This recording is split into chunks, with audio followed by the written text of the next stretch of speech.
Bi pa rada predstavila predvsem promocijo zdravega spanja na Nacionalnem inštitutu za javno zdravje. Zraven bom pa to navezala tudi na debelost.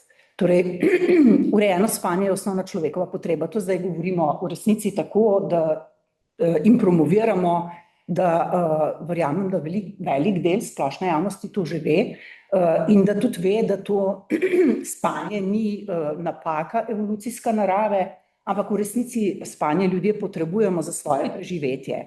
In jaz zelo rada pokažem tole sliko, namreč urejeno spanje izjemno pomembno podpira tako primerno in zdravo prehrano kot telesno dejavnost in upravljanje s stresom. In ko se pogovarjamo o spanju, moram reči, da smo lani izdali smernice 24-urnega gibalnega vedenja, ki sicer združujejo dve vedenji, in to je učitek in spanje in na drugi strani telesna dejavnost, kjer govorimo potem o telesni dejavnosti in sedečih vedenjih, ampak spanje je pomemben ali pa enakovreden trojček vsega tega. In ko govorimo o spanju, potem govorimo o tem, kakšna naj bi bila dolžina, kakšna naj bi bila časovna umeščenost in rednost spanja. Ko smo začeli s promocijo tega področja, smo med drugim v sodelovanju s strokovnjaki, moram reči, da vsi naši izdelki, ki jih imamo, potekajo in se pripravljajo v sodelovanju s strokovnjaki z področja somnologije, in jaz sem zelo vesela, da danes z nami sedi docent dr. Barbara Gnidovec-Tržišar. Pri pripravi teh priporočil je pa zraven sodelovala tudi profesor dr. Lea Dolenc-Grošelj. Skratka, ko govorimo o spanju, je zelo pomembno vedeti, da ljudje v različnem življenjskem obdobju potrebujemo načeloma različno dolžino spanja, v katerem se telo lahko primerno regenerira.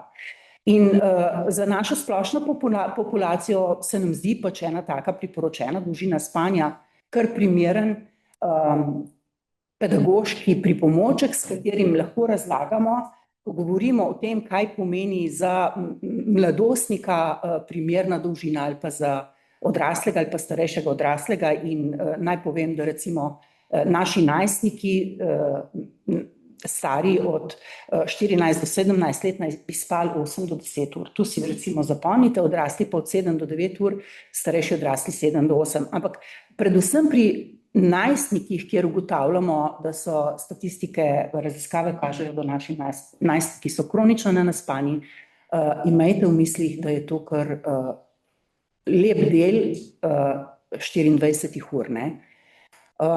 Seveda pa, ko govorimo o zdravem spanju, ne govorimo samo o dolžini, ampak je izjemno pomembno, da govorimo tudi o njegovi kakovosti, o rednosti ritma in budnosti, ritma spanja in budnosti, da govorimo o ustreznih časovnih okvirih, govorimo o učinkovitosti, se pravi o tem, kako hitro zvečer zaspimo, koliko časa potrebujemo, če se ponoči zbujamo, kako hitro zaspimo nazaj. Pa ne nazadnje tudi, da smo čez dan, ko bi morali biti budni, v resnici tudi budni, ne pa tako kot naši najstniki na svojih mizah na pol poslušajo in na pol spijo.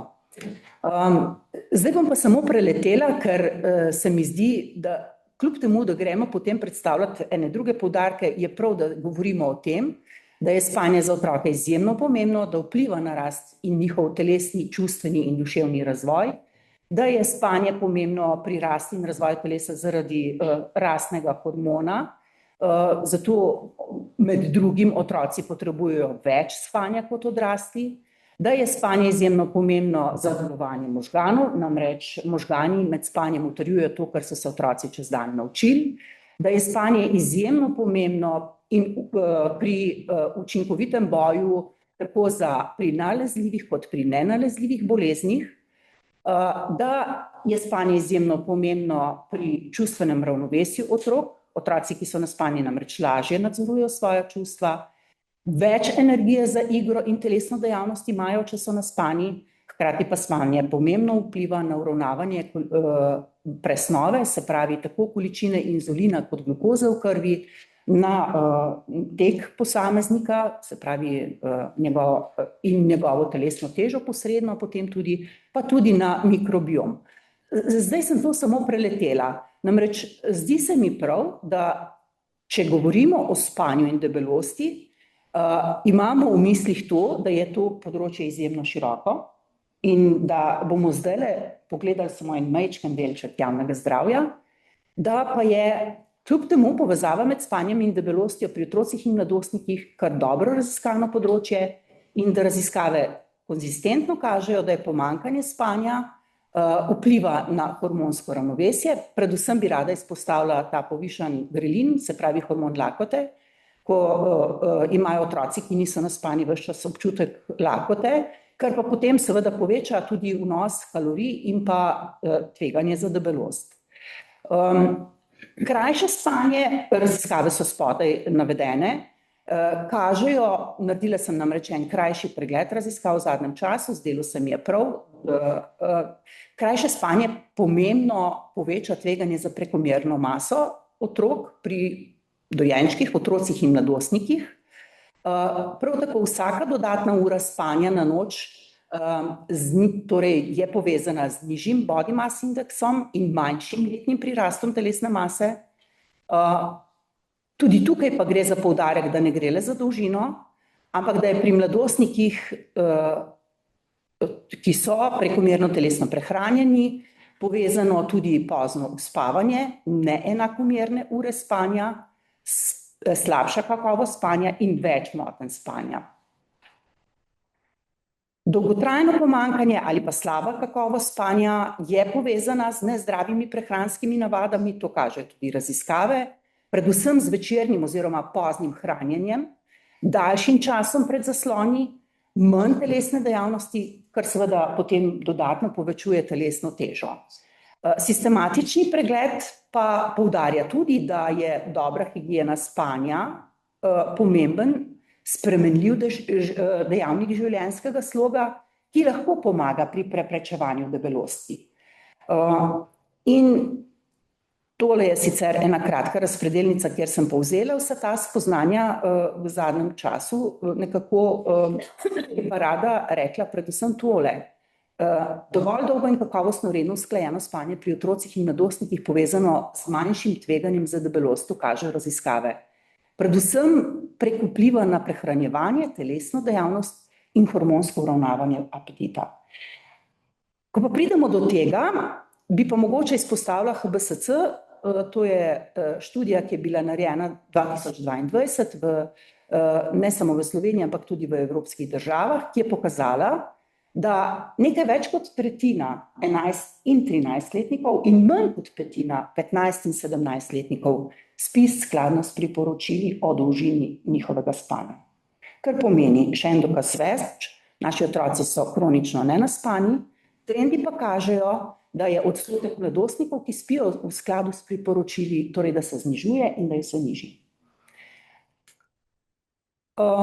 Spanje, če pogledamo v slovenskem prostoru, torej lahko opozarjamo na to, da je naraščajoč trend krajšanja spanja, med drugim tudi zaradi zaslonov, kar potem neposredno vpliva tudi na višji indeks telesne mase. In ko pridemo do tega dela, je prav, da se ustavimo pri tem slajdu.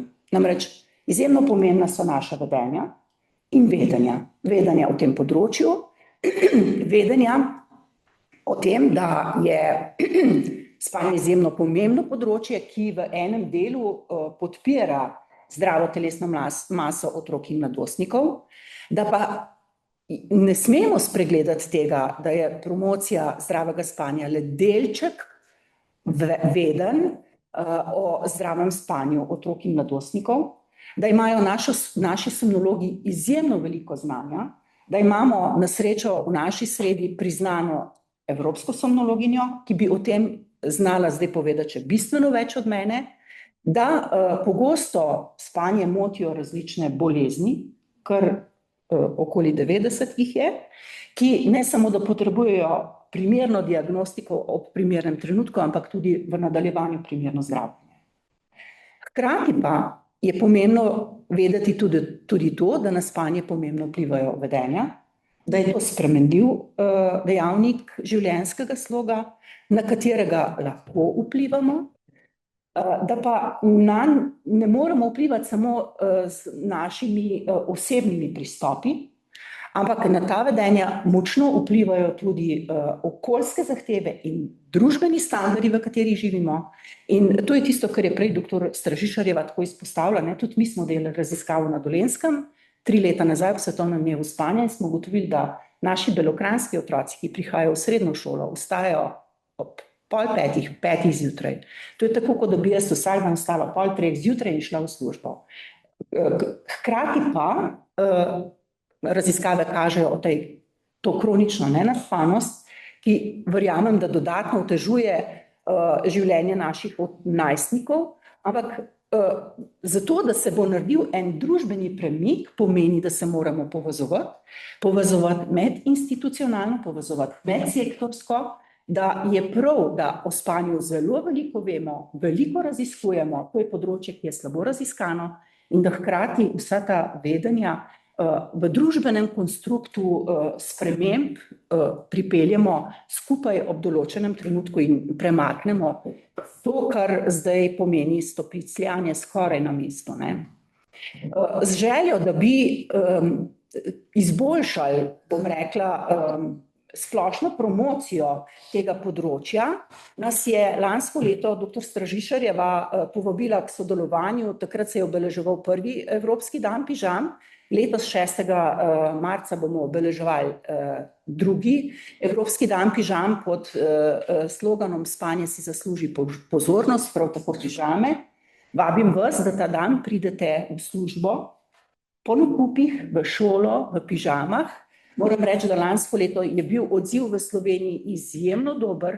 Dobivali smo slike z vrtcev, z osnovnih šol, srednjih šol, kjer so se na malo šaljiv način pogovarjali o zelo resni vsebini. Drug promocijski dan pa je Svetovni dan spanja, letos ga bomo obeležili 13. marca in sicer sloganom Ko dobro spimo, bolje živimo. Na tem področju moram reči, da ravno tako sklepamo mrežo s partnerji, res razumemo, da to področje ni področje zdravstva, ampak je področje šolstva, področje infrastrukture, področje Ministrstva za zdravje, Ministrstva za delo, socialne zadeve in enake možnosti. Skratka, različnih resorjev, da vedno poskušamo pripraviti ob svetovnem dnevu eno skupno izjavo, ki jo potem tudi delimo z javnostjo, da ob tem svetovnem dnevu pripravimo navadno eno strokovno srečanje, na katerega potem povabimo zelo široko in da ob tem dnevu poskušamo pripraviti tudi kakšen promocijski material in ga predstaviti javnosti. Moram pa reči, da smo za leto 2024, da je World Sleep Society takrat Slovenijo prepoznal kot primer dobre prakse in da smo zato takrat dobili tudi nagrado, ki smo jo potem prejeli letos v Singapurju. Torej, naše delo na nek način je prepoznano, zdi se mi pa prav, da se tudi drug drugega podpiramo. No, na naši spletni strani lahko dostopate do tega klikabilnega letaka. Tle so združene vse vsebine ali pa večina vsebin, ki je vezanih na področje otrok in mladostnikov, zbrane pa so za prvo triado, drugo triado, tretjo triado in pa za vse zaposlene v vzgojno-izobraževalnih zavodih. Skratka, ko kliknete tam na naslov, se potem spodaj odpre vsebina, do katere lahko prosto dostopate.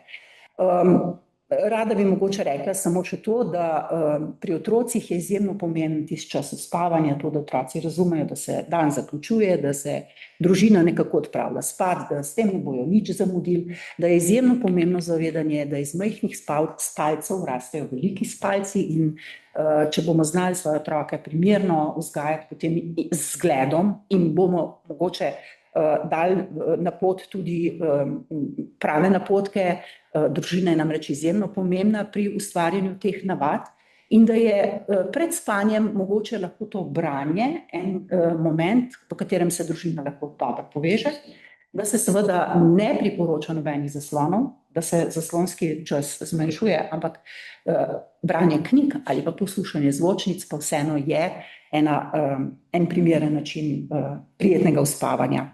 v družini. Hvala lepa.